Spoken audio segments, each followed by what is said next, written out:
Hello दोस्तों, कैसे हैं आप सब। मेरा नाम है हिमांशु और स्वागत है आप सभी का कॉमिक वर्ल्ड चैनल पर। तो दोस्तों, आज मैं जो कॉमिक्स लेके आया हूँ वो किसी फेमस पब्लिकेशन की कॉमिक्स नहीं है। आप लोगों को याद होगा, काफ़ी दिनों पहले मैंने कम्युनिटी टैब में एक पोस्ट शेयर की थी जिसमें मैंने एक कॉमिक्स बनाने का जिक्र किया था जिसका नाम था बली। तो आज मैं उसी कॉमिक्स को रीड करने जा रहा हूँ। लेकिन कॉमिक्स शुरू करने से पहले मैं पहले ही बता दूं कि हम लोग प्रोफेशनल नहीं हैं, तो आर्ट वर्क और कैलीग्राफी में काफ़ी कमियां हो सकती हैं। लेकिन ये हमारी शुरुआत है और इस कॉमिक्स के आने वाले भागों में हम इन सब चीज़ों को और भी बेहतर बनाने की कोशिश करेंगे। बात करें स्टोरी की, तो कहानी बहुत अच्छी है और आने वाले भागों में स्टोरी आपको बहुत पसंद आएगी। तो चलिए कॉमिक को स्टार्ट करते हैं। तो दोस्तों, ये है बली कॉमिक का कवर पेज जिसे कि राघव वाजपेयी ने बनाया है और देख सकते हैं।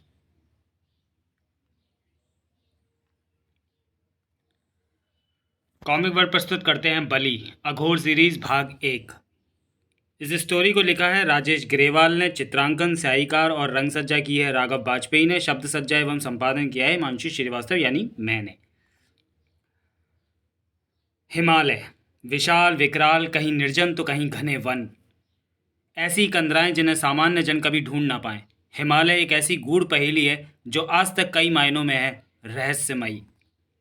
हिमालय के इन्हीं घने जंगलों एवं कंदराओं में साधु, तांत्रिक और गौरी अपनी साधनाओं में लीन रहते हैं। दिवाली की काली अमावस की रात जो दिन के उजाले में बदल तो जाती है, लेकिन सिर्फ गांव, देहात और शहरी बस्तियों के लिए। निर्जन जंगल उस प्रकाश से अनछुए रहते हैं और तब होती है रहस्यमयी शक्तियाँ पाने की साधनाएं।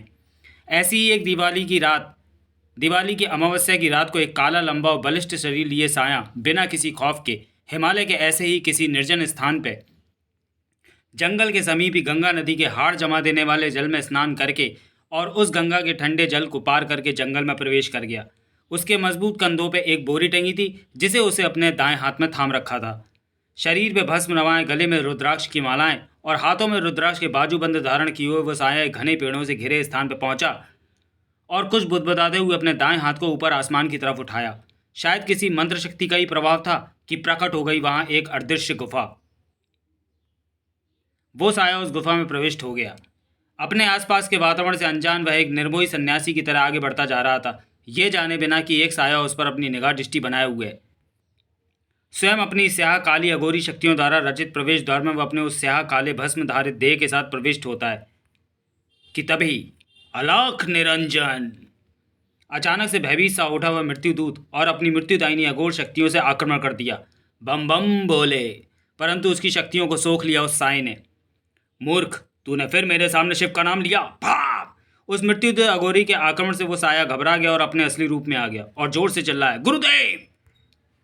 निरर्थक लंपट, तेरी हिम्मत कैसे हुई उस धूर्त शिव का नाम लेने की। गुरुदेव, आप मेरे कथन का गलत अर्थ निकाल रहे हैं। अगर मुझे आज तुझसे बलि न दिलवानी होती तो आज तेरा मैं वध कर देता। क्षमा गुरुदेव, मेरे प्राण निकल जाएंगे। कितनी बार समझाया तुझे कि मेरे सामने शिव का नाम मत लिया कर। आखिरी बार समझा रहा हूं तुझे, दोबारा ऐसा दुस्साहस किया तो क्षमा करें गुरुदेव।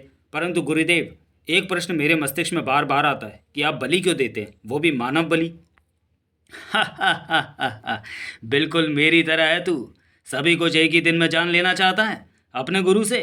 मेरे पास जो ज्ञान है, जितना ज्ञान है, सब तेरा है रे, और वो तुझे प्राप्त भी होगा, लेकिन धीरे धीरे। धीरज रखना सीख ले विष्मर्दन, ज़्यादा उतावलापन अच्छा नहीं होता। तुझसे तो अभी मुझे महाकाली का रक्ताभिषेक भी करवाना है। अपने गुरु घोरा को गंभीर मुद्रा में देखकर विष्मर्दन उससे पूछता है, आप इतने गंभीर मुद्रा में क्यों आ गए गुरुदेव? आज तुझे माँ काली का रक्ताभिषेक करना है, अर्थात नरबलि देनी है। गुफा के अंदर साक्षात माँ काली की रौद्र प्रतिमा विराजमान थी।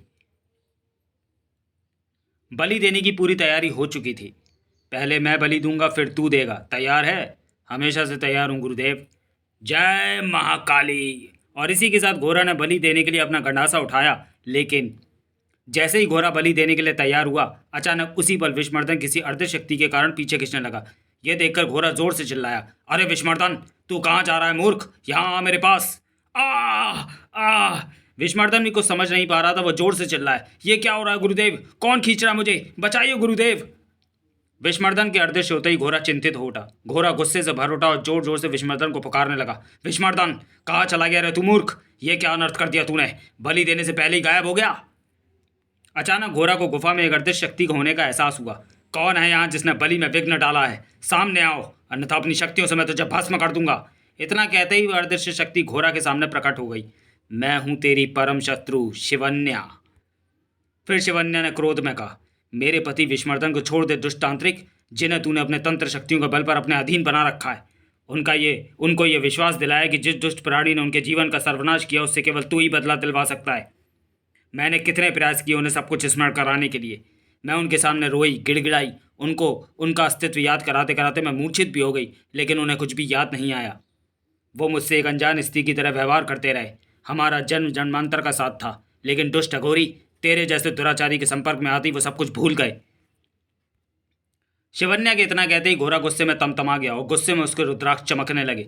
बस कर तुच्छ नारी, बहुत बोल ली तू। पता नहीं कहाँ से चली आई तू यहाँ पर। मैं जानता हूँ ये तेरा सिर्फ एक प्रतिबिंब है। तू मेरा कुछ नहीं बिगाड़ सकती। हा हा हा, चली जाए यहाँ से, अन्यथा मेरे कोप भजन का शिकार बन जाएगी तू। घोड़ा के इतना कहते ही शिवन्या का प्रतिबिंब धीरे धीरे गायब होता चला गया।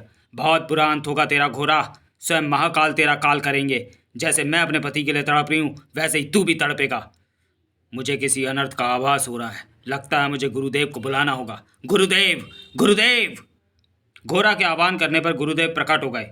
घोड़ा, ऐसी कौन सी विपदा आ गई जिसके लिए तूने मुझे मेरी साधना से जगाया?